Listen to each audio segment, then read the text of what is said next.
Let's go for the actual score. Europa, natural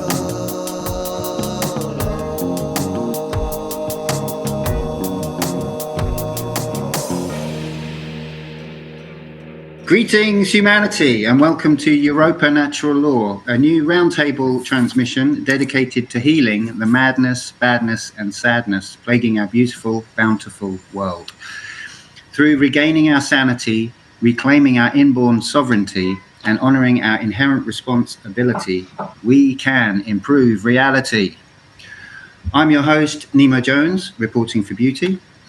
And we have a couple of new voices joining us today. But let's first go round and just introduce ourselves very briefly and say where we're from, because I don't think I've particularly said that before, but I'm from Devon, England. Hi, I'm Yvonne. I'm from the UK, Norfolk.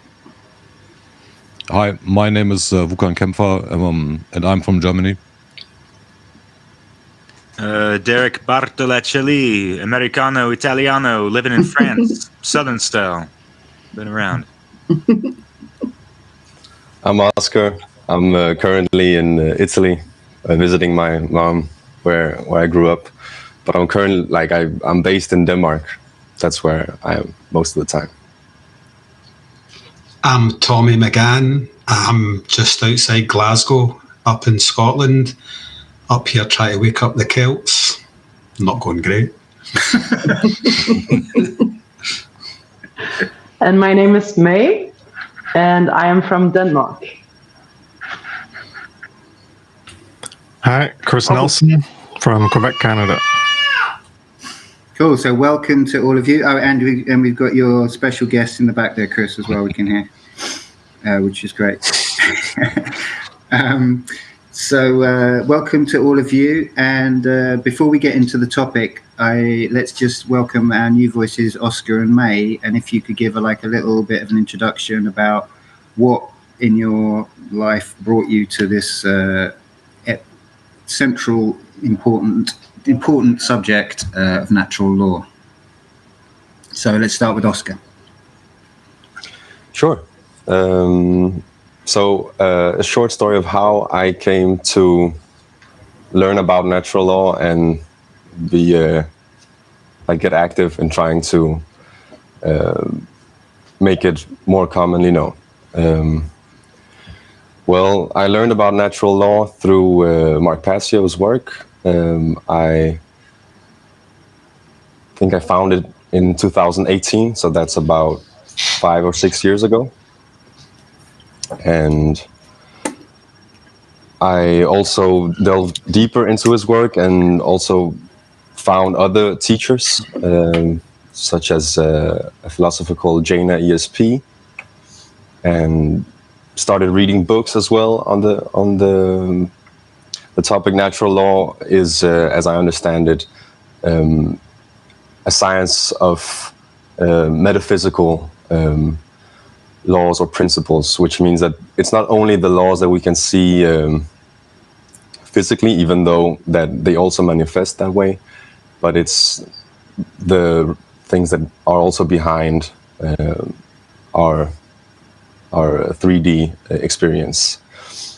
But yeah, how did I decide that I wanted to help try to make it more commonly known? I think I just found maybe in the years of the restriction years of the lockdowns and so on, that I managed to keep a very clear mind, and I really valued that I had found this knowledge because it helped me be anchored in a small understanding. I wouldn't claim to be an expert on the topic, but it did help me not despair and see that the condition that I found myself in, even though being that it was real, it could be changed and it was not permanent. And given the certain, if the requirements were met, it could be changed. And those requirements, well, they are more knowledge of self, more knowledge of nature. And that is why I aim to be an example for that. I'm not a parent, but I have a nephew, and he was also born in 2020. So that was kind of also like back then I was still very much addicted to smoking, and I wouldn't see myself like as the best example. Like I'm still aiming to be a moral, positive example as much as I can, both for my for the ones after me, but also the ones at my age. And I mean, I think we can also learn and teach each other, but like I can teach someone older than me and so on. So I think that idea of leading by example is what I'm trying to do. And one thing that I have is my voice. So yeah, right now I'm doing this conversation with all of you. So thank you for inviting me. That's cool. Yeah, welcome. Thanks. Over to you, May. All right.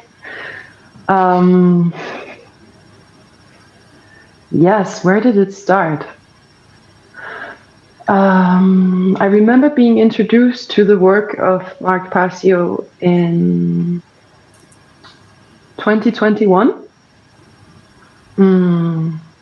And like Oscar mentioned, I believe that the essence of natural law is to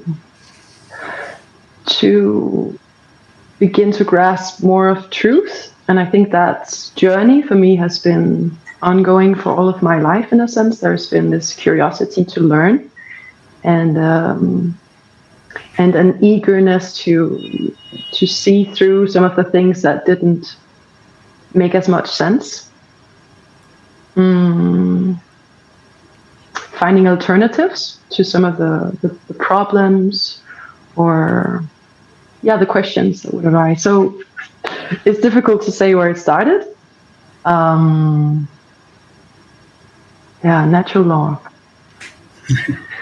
I also got introduced to a teacher, Jacqueline Defay Hobbs, and this was in 2020.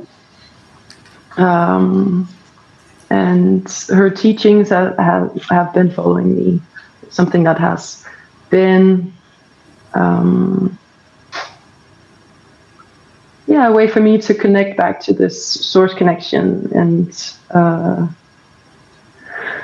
realign when I get up into my head or lose a sense of the deeper layers of how to navigate this reality. And I think this is an ongoing quest for me still, like how to live as a human being in the best, least harmful way. Yeah, and I dance, so also it's sometimes difficult for me to express in words because it's like there's so many things in the body that wants to be expressed, and sometimes it's difficult to keep it in words. But that's one of the mediums that I'm exploring natural law with. It's a practice called contact improvisation. And I believe that this practice is really based on some principles of getting physically into connection with gravity, inertia, momentum, some of these forces that when we start embodying that knowledge, which is here available to us, it's for me the most direct experience. Yeah, thank you very much. That's exciting for me because I'm also passionate about contact improvisation. We've talked about it briefly before, and so the connection. Maybe I'm not made it so clear in my own mind, but maybe we could talk about that more at some point. So yes, welcome everyone. So we have a topic for today, and the topic is an age of illusion, diagnosing the problem. So basically looking at what the hell is going on in the world, and in order to reach a solution, because you have to diagnose the problem before you can accurately work out the solution. So I haven't really got an intro for myself, so we had a lot of input on this on the chat this week, but if anyone else would like to jump in, straight away, feel free. Otherwise, I can read one of the many great responses that we've had on the chat to this question. Yeah, I'd just like to add, Nemo. So basically, what we're talking about tonight is the causal factors of the effects that we're all living. That's what you're saying, yeah? Yes. Well, it's a good question. Is it about the effects? In a way, well, I suppose it's a bit of both, isn't it? it's a bit of both, yeah. Yeah, possibly it's more about the effects. I don't know. I hadn't quite thought of it in those terms. Right, okay. Yeah. Well, okay, I'll jump in. So if the title that we're going for is diagnosing the problem or trying to find a solution, well, I think a very good beginning for a conversation is always trying to find definitions. So I'll come with a definition for diagnose that I think makes sense. Diagnose, I think, means to correctly evaluate or like assess what the cause of a problem is. And it has an etymology, which means like an origin or like a true meaning, where like how it began.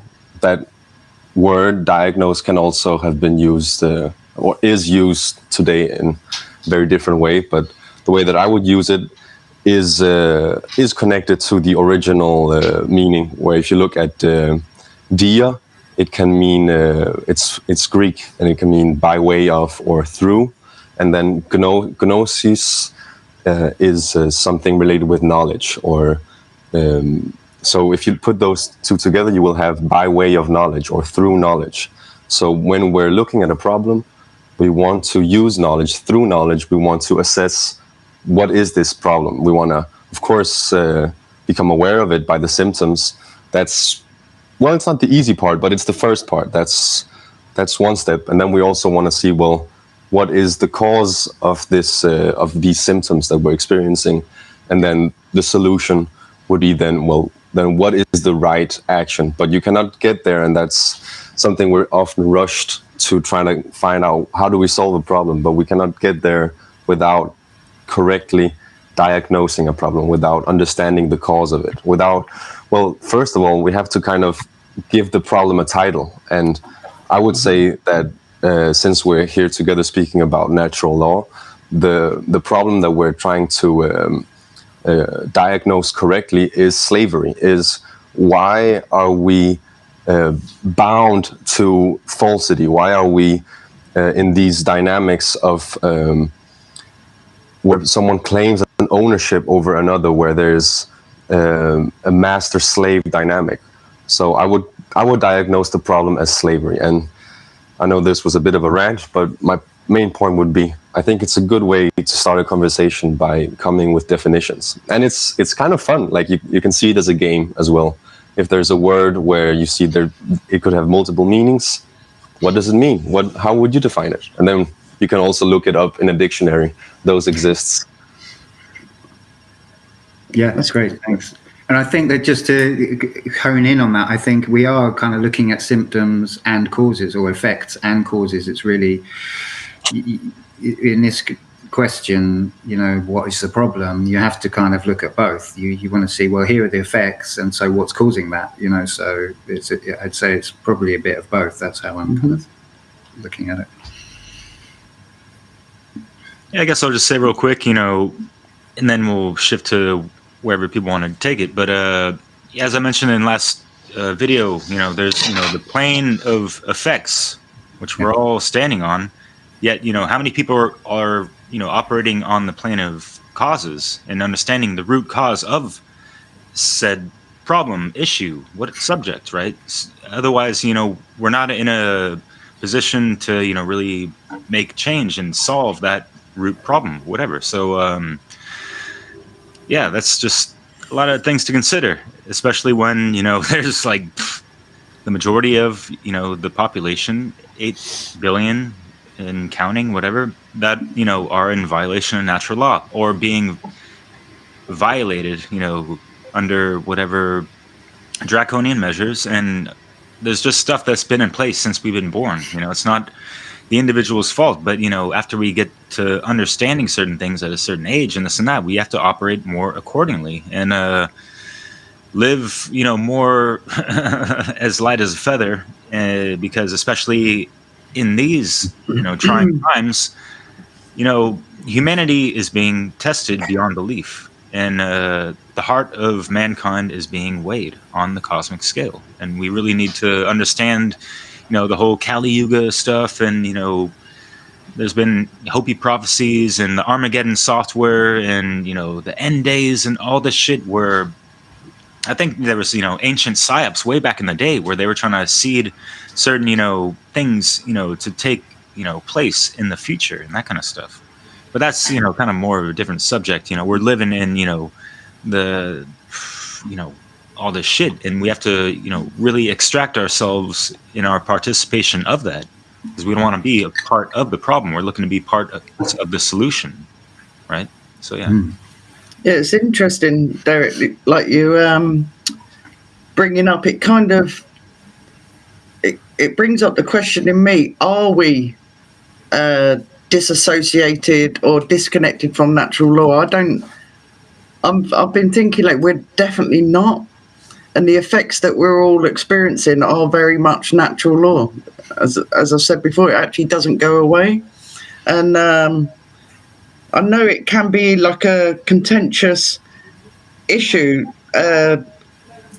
talking about some people feel as though they don't want to speak about it. It's like negative to speak about the effects. Like we all would, there's such a disconnection from our spirit or practicing being in line what we're all supposed to be in line with, like being connected to nature and the beauty of it. But in order to do that, I'm starting to suspect that we're all aware that there are specific, and I hope we come across some today, like mind control techniques that are not allowing people to become consciously aware of the beauty of nature and being aligned with it. And one of the things that keeps plaguing my mind lately is man-made laws. I know I go on about them all the time, but I don't think you can get away with it. And I'm really highly suspecting that like maritime law and even contract law, they are very much, I reckon there's some hidden gems in there, some golden nuggets, that if we look into those man-made laws, even though they're boring and I don't really want to waste my time, I'd rather be flying in the stars. But if we look into those aspects, I think someone somewhere along the line that really truly understood natural law has inverted it in some way and used it against us to control us. So in some way we have to look into it. I was really thinking about it the other night, and I was sort of tapping into admiralty law, and I found it so interesting how they have actually brought the law onto the land. One, in governing us, if you look at like the birth certificate and the canal, like the birth canal, they're all terms that are used in maritime law. And then I thought, what else has on the land has actually used those names? Like we've got airports, passport. Exactly. So yeah, even though it's boring, I am personally going to really look into it, because I think there's something in there. I think looking into the negative, if you want to call them, causes of our enslavement, there might be ways of learning about natural law as well. I think that we don't have to learn natural law. We already know it, but yeah, we are like indoctrinated and by trauma-based mind control, and especially trauma as that are still unhealed in us. We are caught up. Most of us are caught up in trauma cycles, permanently repeating one and the same like behavior or traumatic cycle, like with addictions or with like partners and so on. And I think that's the main problem is what Oscar touched upon is we have to see reality, truth for what it is. Like I use the like metaphor of an injury. So you when you have a broken leg, you have to look at it, you have to see it, and you have to to see how bad it is and how much like what you have to do by diagnosis of the like wound. And I think that is especially true for spiritual and mental wounds that we have, but most of us aren't interested in this kind of healing themselves, or at least the least of us do this kind of work of really like digging into the history of oneself and try to unravel all this trauma we got on the way. One thing, just like an example from my own like life, my mom is extremely good in triggering me, and like I think it's Michael Cesarion who's said it in Dragon Mother.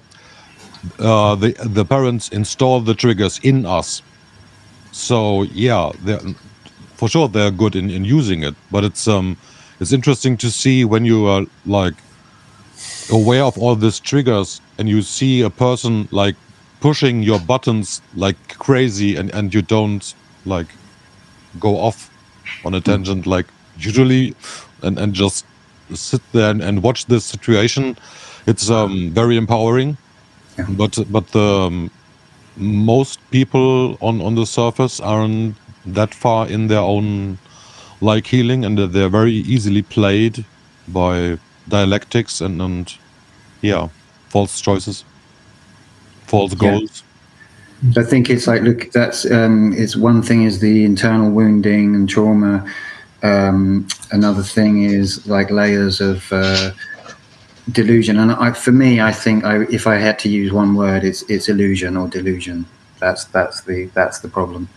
That's why I kind of said an age of illusion, because I think there's all these like what Mark Passio calls poisoned worldviews, or aspects of a poisoned worldview that we kind of pick up. So it's all of this unseen assumptions and lenses of seeing the world, ways of seeing the world, things that we just accept as being the norm, and what you can think of as like hidden religions. So it's things that you buy into without, and I'm sure we're going to get into all of those in future shows, but like for instance, one of the most glaring obvious ones is statism. This is a word that very few people are familiar with, but they are statists. They believe in the state. They believe that the state is a real thing. They believe that it has power, legitimate power over them, even to use violence against them, or and to coerce them, etc., etc. So statism is just one of the most sort of clear examples of what you can think of as a hidden religion. It's something that you don't think of as a religion, but it's a belief that is so common, and it's a completely false belief. There's actually nothing there. There is no state. It's money as well. Just an idea. Yeah. I mean, there's more, but. Yeah, absolutely. So it's kind of peeling off these layers of the internal wounding, which is obviously on a personal level, but then also these other levels of delusion, which you share with, or which most people share. So they're so ingrained that it's like being in a cult. And it's very hard to get out of a cult if most people are in it, because the easiest way to get out of a cult is to be removed from the cult. That's one of the primary ways of getting out of a cult, is to physically remove yourself from it. But if the whole world is in a cult, that becomes more difficult. Yeah. It's interesting. A few things have came up. Vuk said, we do actually know natural law. It made me think when I first. It's not that we don't know. It's like our attention has been taken away from it. Because when I first encountered it, I did have the sense of I know this already. It's like this is in me, and it was just somebody was saying, "Look at this," and it just brought it forward in me. And I guess that's why it's so occulted to anybody that's watching. When I say occulted, I mean hidden from us. Is because the people who want to occult it from us realise the power that is held within it. Because it makes you aware of that there is an authority outside of man's creation. And that hit me really hard, because it opened up so many doors to me,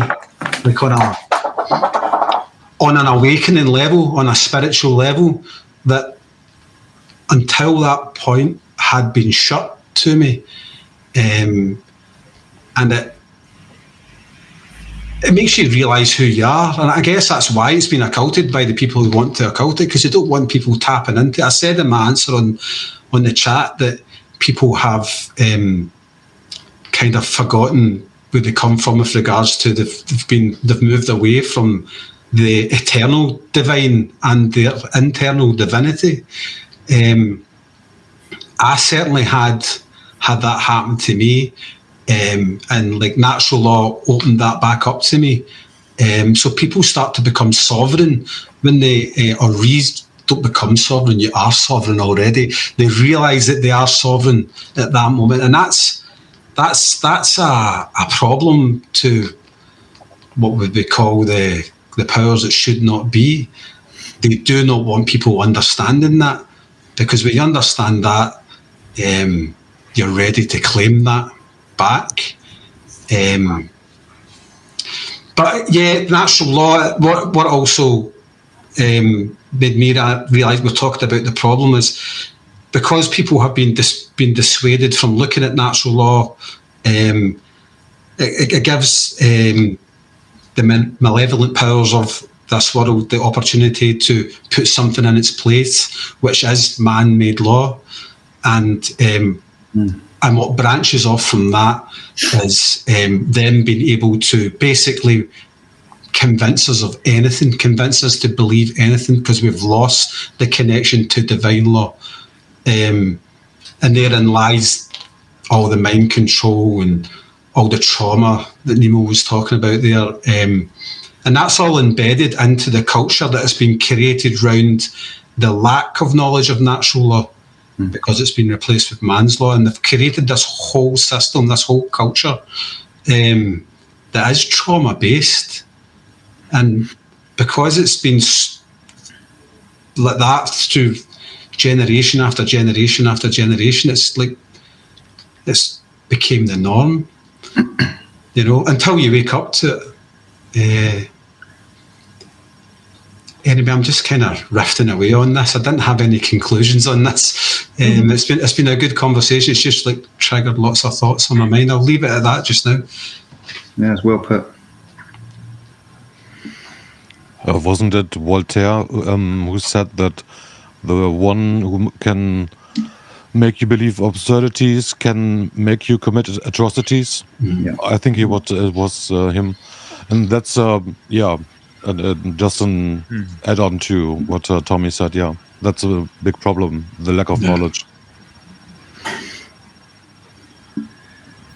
I'll say something real quick, because I'm sure you guys noticed with the new age, new cage movement, and whatever the fuck is their deal. I mean, it's been, at least like what, 2 decades since, that book, movie, whatever the fuck, schmockumentary of The Secret, right? The watered down version of, the law of attraction, cause and effect. And, well, I feel like even today, I mean, I was back in my parents' house like even a year ago, and I heard just on a regular, daily talk show that they kind of have, unfortunately, kind of in the background sometimes, of them talking about, getting all spiritual with it and this and that and throwing out these terms. And I even heard the word like Kundalini or some shit like that. So, this is what happens when the truth and sacred spiritual principles get, kind of thrown into the mainstream and prostituted and watered the fuck down. Is everyone, all of a sudden thinks they're on this fucking level and they're lip servicing the fuck out of this shit. They actually know some shit when it's really the dumbing Kruger effect, with the cup half empty. Luke, thank you for, telling me what Kruger means in German, right? So I had a little play on words on that. But yeah, Kris, haven't heard you speak on this yet. May, I don't want to, skip turns or any of that. Just wanted to throw that in there. Yeah, I can agree and disagree with what Vuk said about we already know what natural law is. So that's not that we don't know, because we already know. Well, I can disagree, but I can agree in a sense. The way I'll start with the way I can agree with it is, so natural law is just 2 words put together, and the term defines something that we can understand. And the earliest way it was described that people learn through their development as a child, through the ego and socio blending of the learning about the self, being egoic as a child, and then learning about the other egos, and then learning to cooperate and share. The aspect of do unto others as you would have them do unto you, or don't do to others as you don't want done to you. So if you associate that with natural law, but the part that I don't agree with is natural law is more complex than simply that. And that is a simple phrase that gives you the basic understanding, more of you understand what that means to not do things that you don't want done to you. And it can give you like an unconscious derivation to motivate your behaviors, but you don't have the conscious knowledge, like by definition, of the specific aspects of natural law. So that's how I can agree and disagree, because people don't have the knowledge. They have a basic knowledge, but they don't have an in-depth knowledge. So the basic knowledge is, they learn, well, you don't want it done to you, don't do it to others. And that's how you start, basically. That's how I teach my kid. I try to get him to learn not to do things, not to annoy people, not to do stuff. So you don't want it done to you, don't do it to others. Would you like that done to you? No. So then don't do it to others. That's just a basic, very basic level understanding. It's not an in-depth understanding of natural law. And, just one way where that can backfire is, it was in my last presentation on morality.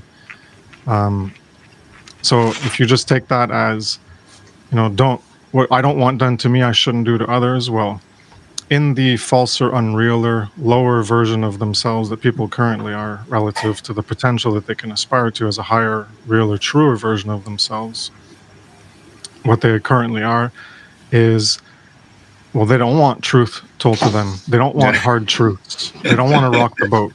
So I don't want this done to me, so I'm not going to do it to others.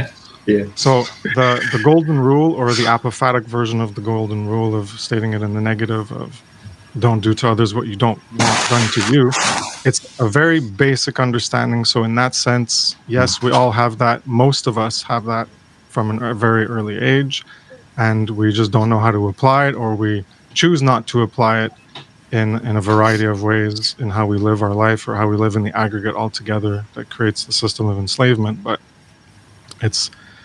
so we don't actually know natural law in depth, and that's where the problem is that ignorance. So it's not that we we don't not know it because we don't know it. We only know like a very, very basic, simplified version of it, and that gets us into trouble.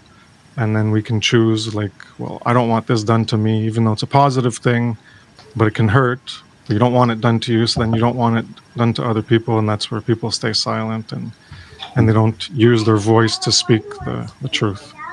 Mm-hmm. Yeah. Yes. May, would you like to say something? No pressure. Yes, I do have some things on my mind that have been in regards to the question what the problem is with the world as it is right now, and then we're diving into the topic of natural law as this overall framework for how morality has an effect on what we see happening. So the actions of all of us, each individual on a daily basis, creates effects, and that's what we see then happening in the physical. But to turn it a bit around, because I'm like, what am I experiencing in my life, and on a very physical, grounded level? Maybe that's like a wrong way of diagnosing the problem, because it's looking at what is already here present and then maybe trying to fix it with trying to fix it in the plane of effects, not really coming to the root cause. But for me right now, what is the most interesting topic is our global financial system. And to me, it seems inherent in this system that there is some sort of disconnect from reality. Like there's a disconnect from the reality that we are all interconnected, and that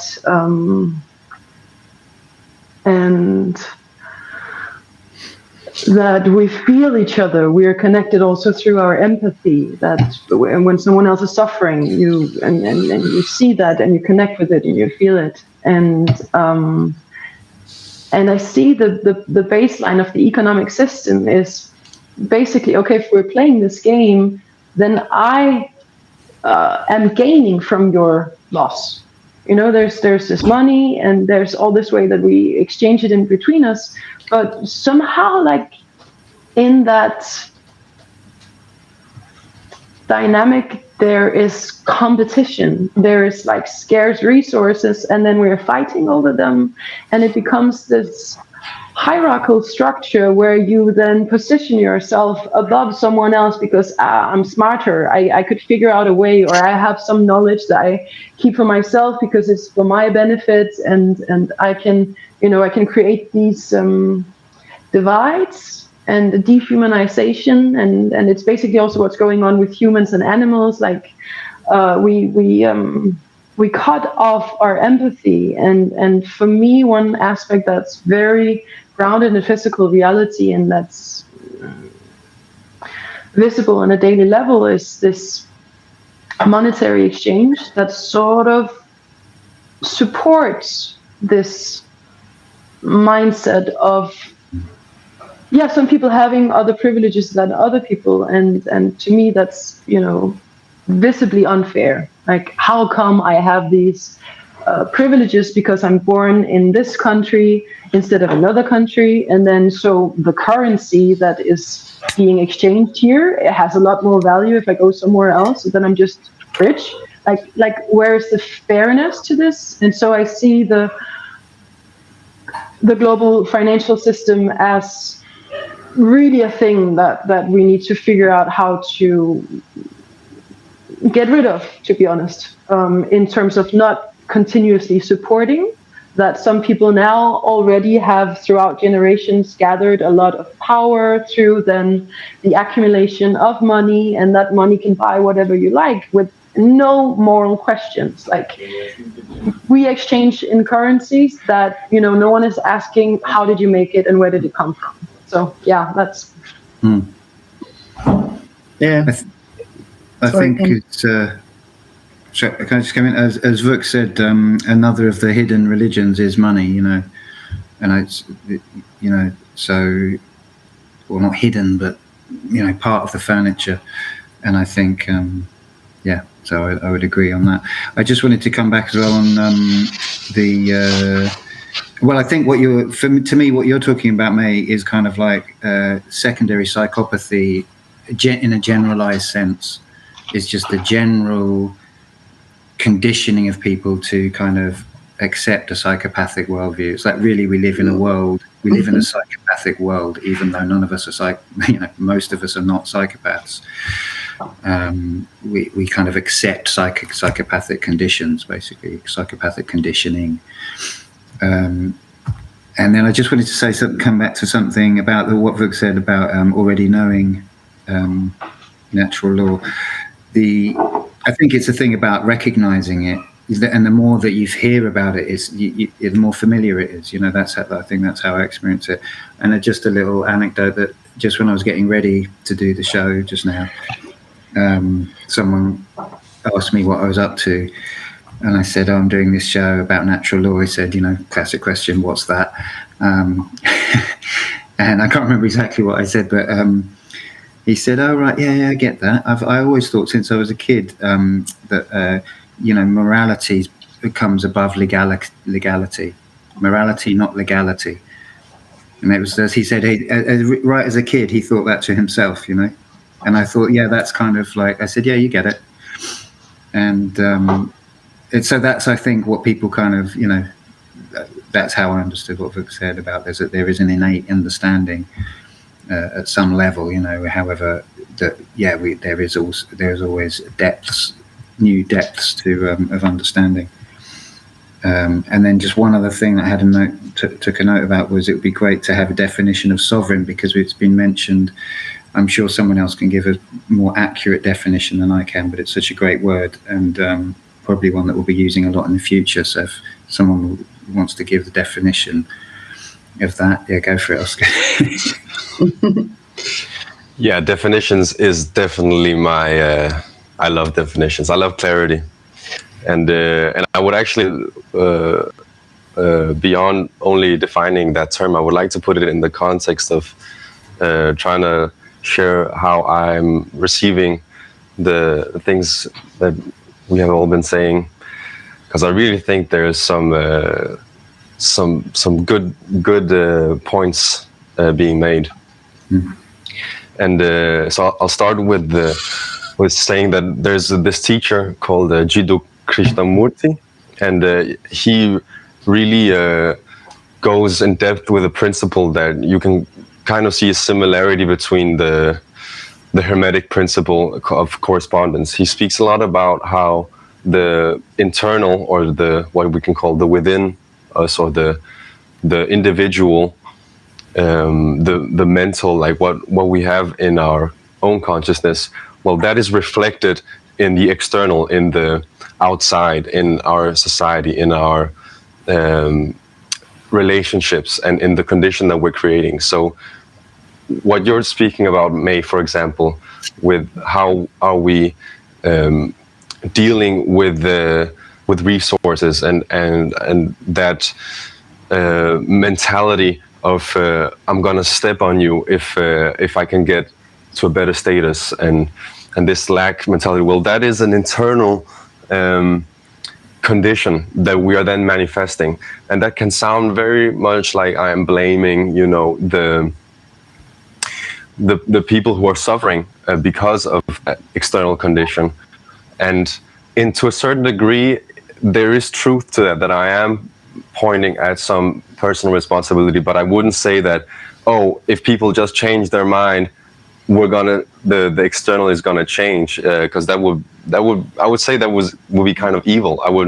That's not the point I'm trying to make. I think the point I'm trying to make is kind of related to the fact that when it comes to healing, and you can definitely call the problem that we are experiencing as a species, as a suffering, as a sickness, when it comes to healing, when it comes to solving that problem, as I kind of was saying before, there are some steps, and there can be some opposition to embark on those steps. The first step would be defining the problem. What is what is the symptoms that we're experiencing, and can we truly say, I am not sick, or I am not enslaved? And that is again like defining something by saying what it is not, right? Can I truly say that I am not personally responsible for the condition that we are experiencing as a species? If I cannot say those things wholeheartedly, well, then I'm coming to the fact that I must acknowledge this, and I can have a position to do that because I know, oh, if I acknowledge this, then it implies that I'm sick, or that I'm enslaved, or that I'm personally responsible for the things that I might have to deal with that, and there can be some opposition to that. The next step would then be, well, what is the cause? What is the why? Asking the question why, and again, there could be some opposition to that, because if I really manage to answer that, I might have to actually deal with the answer, which might be unpleasant. So to speak about what does it mean to be sovereign? Well, to be sovereign does mean to have a relationship with yourself where you don't have someone interfere with that and say, well, I'm going to tell you who you are. You're finding out yourself who you are. And if you want to look at the definition of it, I'm just right now saying that, well, it's this self-knowledge, it's this self-understanding. But if you want to look at it, you can see that I think it's Latin, and you can break it down between super, because the part of sovereign, first part, the V, well, that in Latin, you could also say it with a P, super. You know about Superman, or superficial, or supernatural. What does that word mean? Well, it means beyond. It means above. And then regnum is the root of the second part, which you might know, like a reign. A king has a reign, or a queen has a reign. Someone is reigning over someone. So to be sovereign means to be above or beyond reign.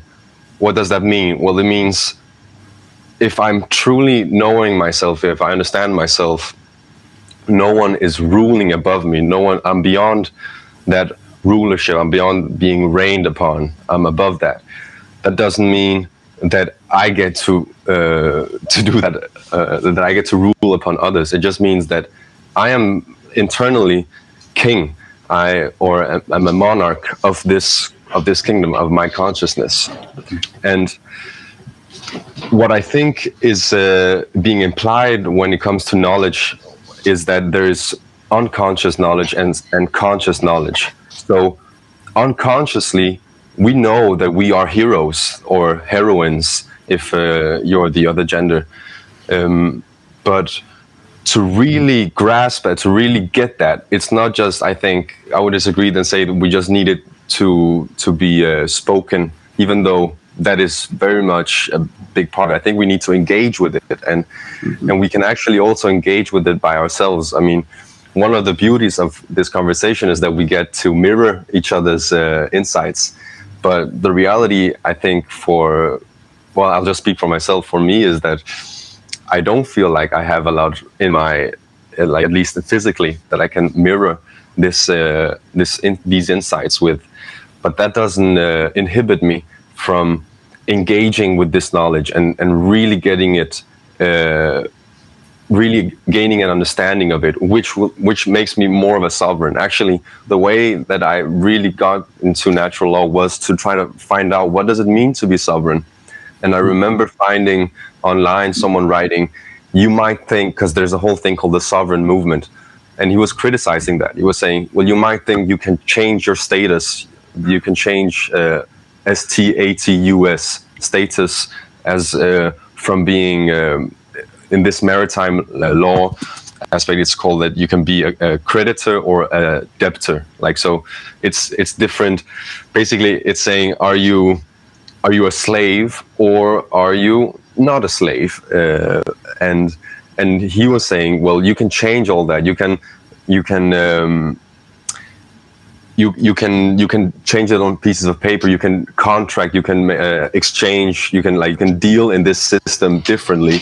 But then he was saying, but that doesn't really qualify as sovereignty. To really be sovereign is something entirely else. Something you really have to work at. Mm-hmm. And I think when it comes to also like making a similarity between becoming free and becoming whole or becoming healthy, there's something very similar to that we do, and I'll speak for myself. Like the illnesses that I have, or the challenges that I have with my health, is not something that I can just take something and now I'm healed. And the same thing goes with freedom. It's not just like there's not one thing that can be done and then we're free. It's a dance. It's a movement. It's well, if you want to look at it alchemically, it's a transmutation. We want to gradually change the condition from one polarity to the other. And that was my rant. Lovely. Until all are free, none are free as well. Until all are free, none are free. Yeah. I could add a bit onto that from a recent presentation I did before morality on true freedom. So you can have a false sovereign, because it does mean a free being, and then you can debate what the totality of a free being means, but it's just above control. So, you can ask someone, are you sovereign? Yes or no. If you say yes, then you acknowledge that you are free, you're not subject to others, you're not a slave. And if you say no, well, then you're basically saying that you are a slave. So then who owns you? Is someone else responsible for what you think, for what you feel, for what you do? So people don't really understand. They just think of sovereignty as like only a nation can be sovereign, or only a ruler can be sovereign, and individuals can't be sovereign. So they're mind controlled in that aspect. And the false sovereign is a monarch, a government, the highest in rank or power, a ruler over others. They're placed above the rest. They're a master over slaves. The superiority to control others, the deception of being responsible for others, of taking care of others, of being a guardian. Representative politics, allow others to represent you, abdicate your responsibility over your own sovereignty and self-ownership, and try to make yourself a slave. Thanks, Kris. Yvonne, were you going to come in? No. I'm sorry, I thought you wanted to come in a bit. That was ages ago. I think things have passed. I think, they've passed. They've passed. Or I could say something, because it is coming up in the conversation. The only reason I bring up maritime law and all the man-made laws is because I do want to go on and teach why people are not maybe consciously aware of natural law, even though it's constantly going on. Is I really do try and look at the causal factors of what has made us not consciously aware. And from what everyone's saying this evening, I can't remember who said something, but I wrote some notes down. Like, why are we not consciously aware, even though it is there? It's because these man-made laws, like, we are treated like cargo. We go from one jurisdiction to another. That is jurisdiction of, like, when you wake up in the morning, this is for most people anyway, when you wake up in the morning, you're going from one jurisdiction, you jump in your car. Well, that's a whole jurisdiction in itself. Then you get out your car, then you drop your kids off to school. I never did all that, but I'm just saying most people did. You're going into another jurisdiction. And then once you come out of that, oh, your kid's not well, then you take them into the medical jurisdiction. So you're constantly being manipulated. And the reason I want to bring it up and I want to get to the bottom of who the fuck made these laws up is to point out that they are taking people away from reaching, ever getting to being their own king or queen or true sovereignty, because they haven't got the time. They haven't got the time. And if people understood and it was put in a format of how we have been manipulated into these man-made laws, which to me are natural law. I don't care what anyone says. They are natural law, but they're in the dark sense. They've been used for other people's purposes and not ours. And when people get that pointed out to them in a way that's understandable, that they have had the wool pulled over their eyes, they've been totally manipulated, then they might stand up and go, fuck you, I'm done. That's the reason why I keep harping on about it. It's to understand how we have been totally manipulated and mind controlled. And these man-made laws are one of the fundamental ways in which they've achieved it. Yeah, I totally agree with that. It's everything you said there, all those jurisdictions, they are the things. I said earlier on that when people don't have a good understanding of natural law, the powers that should not be put other things in place over the top of it, and that's exactly what you were talking about. Yeah. It gives them the opportunity to do that, and they never put in anything that's going to create harmony. They never put anything that's going to promote the understanding of the law of one or anything like that. You know, they're not going to allow you to delve into them realms where you understand that we're not all separate. It's like what May was saying as well. Like that falls into that category as well. The financial system. That's like the lack of understanding of natural law allows them to bring that in, and that definitely does not promote any conscious growth within true human beings. It does the opposite. It puts people into a state of fear, and they operate from a state of fear because of the monetary system. And it's like fear of lack, which is manufactured. That's through giving value to money. And then that's like what you're talking about, May, is this. It's arbitrary what part of the world you're in, what kind of value it has. I mean, that's just complete nonsense. It's all mind control, and people buy into all that shit. And it's just total distractions. And it also makes someone talked about, like, it builds into that. It gives you their mindset of me. Yeah. Someone talked about standing on other people to get to where you want to go because of money. That's what it does. It makes people totally self-centered, totally selfish, and takes you away from your true sovereignty and your true divinity and all that sort of stuff. But yeah, it's all. But it's the lack of understanding of natural law that gives them that doorway of opportunity to bring all those things in. Mm-hmm. And you talked about time as well. Sorry, I'll leave it in this. Time is, they take up your time with all this crap. Yeah. Do you know what I mean? And it doesn't give anybody the opportunity to stop and go, whoa, what am I living in here? Mm-hmm. You know? But sorry, Oscar, on you go. Sorry, that was me interrupting. I just wanted to tie in that aspect of sovereignty and natural law, where it comes to that understanding your own value, which is, I would say, a prerequisite also for a kind of understanding another person's value. It is about, like, what is it that gives an individual infinite value? Really answering that question, for me, I think the best answer I found to be, I think, meaningful is, well, it's our capacity to understand these principles. Our capacity to understand natural law means that there's an infinite amount of ways we can apply these principles. If you understand causality and mentalism, and if you understand morality, like you have infinite rights. There's so many things you can do that do not harm others, and that you can. That's what gives you infinite value. There's so much you can do, and when you look upon another being and you reflect that, you project that onto them, you see, well, the same is true for them. Then you do see that you actually do, like, if I have food, I might not have food, but if I have food, I do want to share it with that person, because I can see that with that value that the food is giving them, that good, they can then go out and do so much more. It could not be food. Maybe I have a book that I want to give someone. Like, so understanding that, instead of saying, what can I get out of it?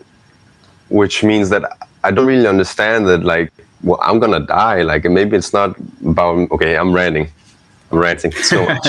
No, that was good. That. You made me think of two quotes. One is attributed to Jesus, I think, which is something like, if someone is hungry, give them bread, and there is the kingdom of heaven. I love that one. Mm-hmm. Nice. You know, be what's needed. You know, that's what I take from that. Mm-hmm. And the other one that someone posted earlier today, I saw, which is just so great, is Jeremy Locke. I'll just read a little bit of it. Is from The End of All Evil. To understand your own worth is to understand the nature of liberty. Exactly. Which is quite a thing to get your head around. Actually, I find it's like, but it's really, really interesting. Yeah. So, well, we've hit an hour. So, yeah, if anyone's got any last closing thoughts, now's the time. I'll just say infinite value. Quickly, infinite value equals infinite potential. And look at what we're doing with that infinite potential right now, the condition of the planet. And that's why evil is the destruction of freedom, which is our infinite potential. And that's what we're choosing to do, is a world with evil that limits our potential. Yeah. Word. Yeah, we have so much potential in, like, we hear the new age notions of, like, keep it positive, everyone's doing their best and this and that. Like, really? I'm not even doing my best and I'm kicking fucking ass. I don't know what the fuck y'all are fucking talking about, yo. And it's not to be like all nitpicky and this and that. Just like, hey, like, there's so much we can do. We can eat better. We can, breathe better. We can think better. And all these things that, transcend all the mundane, minutia, daily routine stuff that we've all been kind of conditioned into. And we're trying to, deprogram ourselves out of, and all these things. And yeah, like, since birth, we've been kind of, miseducated away from natural law. It's like that counterintuitive. And Vuk, you mentioned that, and I totally agree. And I literally felt this when I had my, like, alchemical awakening, if you will, where it's like those codes of consciousness got reactivated within myself. Like, I just, like, was aligned, like, just that crown chakra bringing the truth to my, kingdom, that inner temple, Oscar, as you're talking about. And yes, we do have to be that, king or queen of your castle or whatever, right? And we have to defend that, right, with the, sacred masculine, and, respect other people's kingdoms, castles, whatever, with the divine feminine, the non-aggression, non-violent principle. And our own, also respect our own temple with that principle. Exactly. Yes. And that's, we could take that to the law of correspondence as well, because, it's a reflection of, how someone treats themselves as opposed, in contrast to how they treat others. And yeah, there's, some trickster energies and manipulative, narcissistic or psychopathic type of shit, of course, where, it's more, they'll treat someone nice just to, do some vampiric shit on the side. But, in conclusion, like, le merde fait chier, saloperie de ouf, qu'est-ce qu'on fait dans ce monde entier today? Je sais pas. Nah, oui. Exactly. We got ecocide all over the map. I'm not even gonna say globe or whatever the fuck. I don't want to trigger whoever the fuck thinks anything of the shape of the fucking earth, as if that's a goddamn fucking priority. When food costs how much? What's the job level like in the next 5-10 years with AI taking over? Whatever the fuck. We got a lot of fucking priorities to really focus on and all this shit. And yes, we can all be better with our health and consider that there's 150 billion fucking animals slaughtered every fucking year, right? Something like that. That's no exaggeration. Oh, I smell good food. I'm gonna call it. Everybody, love you. Have a good one. Cheers, man. All right, awesome. Cheers. Bon Bye. appetit. Thank you.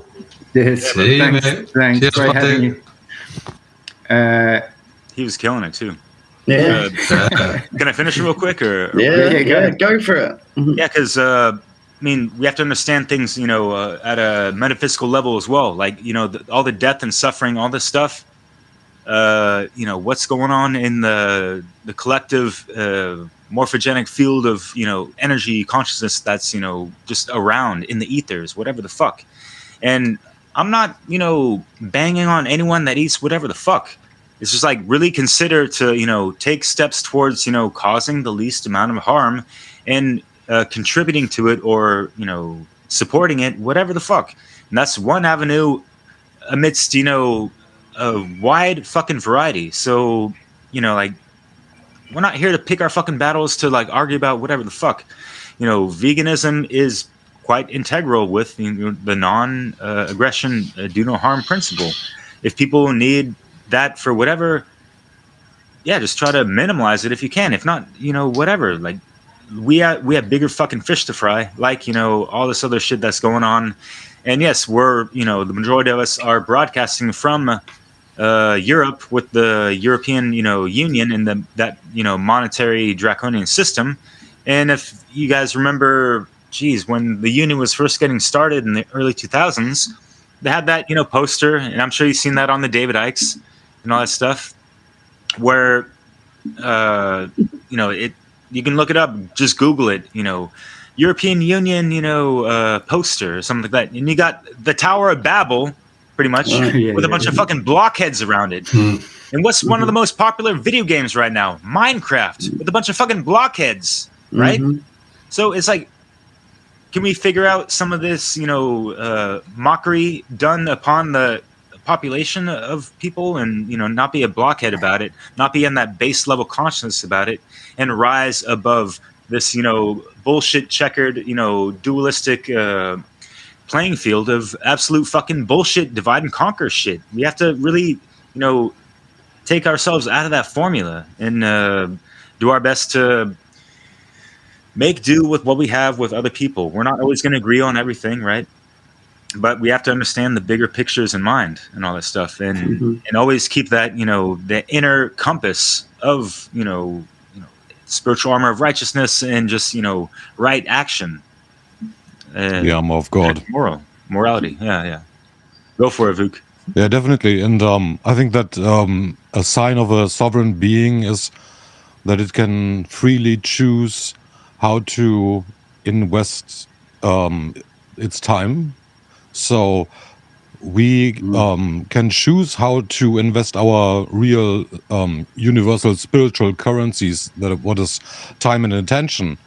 So you can sell your time and attention for money to do a job and earn a living, but the rest of the time, it's I would guess most people don't really choose wisely where they invest their spiritual currencies, and I would very much like to see more wisdom in that choice. And I hope for the best.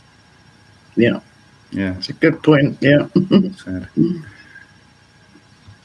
Okay, everyone happy for me to wrap up? Can I just say one more thing? Can you say that saying again, Nemo, about something to do with liberty? What did you say? Oh, that was, I'll just grab it up again.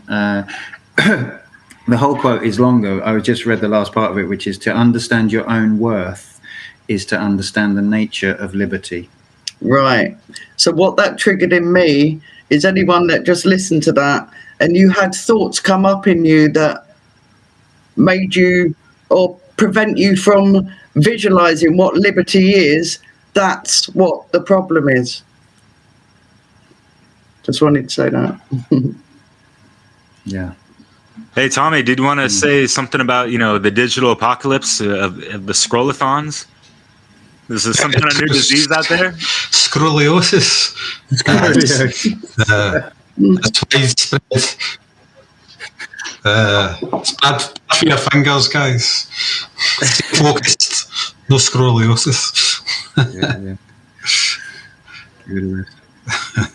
Okay, so thanks so much, everyone. I think that was really great. I feel inspired. It's so great to connect with you all and hear different perspectives. And yeah, I feel really, I'm kind of buzzing actually from this conversation. So thank you so much. And thank you for joining us, dear listener, watcher out there in the ether. So yeah, we're all here because we care so much about the subject, but the algorithm doesn't care one bit. But you can easily amplify our work and help the poor little algorithm to know what is truly important by liking, commenting, sharing this video and subscribing to the channel. So please do all of that stuff. Everyone's links are in the description below if they have other content. And I would remind, if you've mentioned anything today that you would like to be linked, people on the show, then send a link in the chat and I'll add it to the description. There was a couple of things mentioned, books and stuff, so that's fine. I'll just leave that to you. I'm not sure what we're going to discuss next week. We may start to move into the Hermetic Principles. Don't know. We'll discuss that during the week. The Telegram channel is open for you if you're listening and you want to find out more about this. The link is there in the description. And I think that's all that kind of housekeeping stuff. So thank you very much. For now, I'm Nemo Jones, reporting for beauty, and I'll see you next time on Europa Natural Law. Bye.